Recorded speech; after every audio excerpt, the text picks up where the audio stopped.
আসসালামু আলাইকুম বন্ধুরা, আবার এসে উপস্থিত হলাম। তো সাগর কলা একটি জনপ্রিয় ফল যা পুষ্টিতে সমৃদ্ধ এবং স্বাস্থ্যের জন্য উপকারী। সাগর কলার পুষ্টিগুণ এবং দিনে কয়টি খাওয়া উচিত তার কিছু তথ্য দেওয়া হলো। সাগর কলার পুষ্টিগুণ: কার্বোহাইড্রেট। সাগর কলা কার্বোহাইড্রেটের একটি ভালো উৎস যা শরীরকে শক্তি প্রদান করে। ডায়েটারি ফাইবার, এটি ফাইবার সমৃদ্ধ যা পাচনতন্ত্রের কার্যক্রম ঠিক রাখে এবং কোষ্ঠকাঠিন্য প্রতিরোধে সাহায্য করে। Vitamin C. সাগর কলা ভিটামিন সি সমৃদ্ধ যা রোগ প্রতিরোধ ক্ষমতা বাড়ায় এবং ত্বকের স্বাস্থ্য ভালো রাখতে সাহায্য করে। পটাশিয়াম। সাগর কলা পটাশিয়াম সমৃদ্ধ যা রক্তচাপ নিয়ন্ত্রণে সাহায্য করে এবং হৃদরোগের ঝুঁকি কমায়।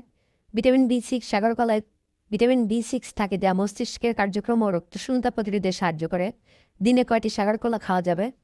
সাধারণত একটি প্রাপ্তবয়স্ক ব্যক্তির জন্য দিনে 1 বা 2টি সাগর কলা খাওয়া নিরাপদ এবং স্বাস্থ্যকর। তবে আপনি যদি ডায়েট বা নির্দিষ্ট স্বাস্থ্যগত অবস্থা অনুসারে এটি নির্দিষ্ট সীমা নির্ধারণ করতে যান, তবে বিশেষজ্ঞ বা পুষ্টিবিদের সাথে পরামর্শ করা উচিত।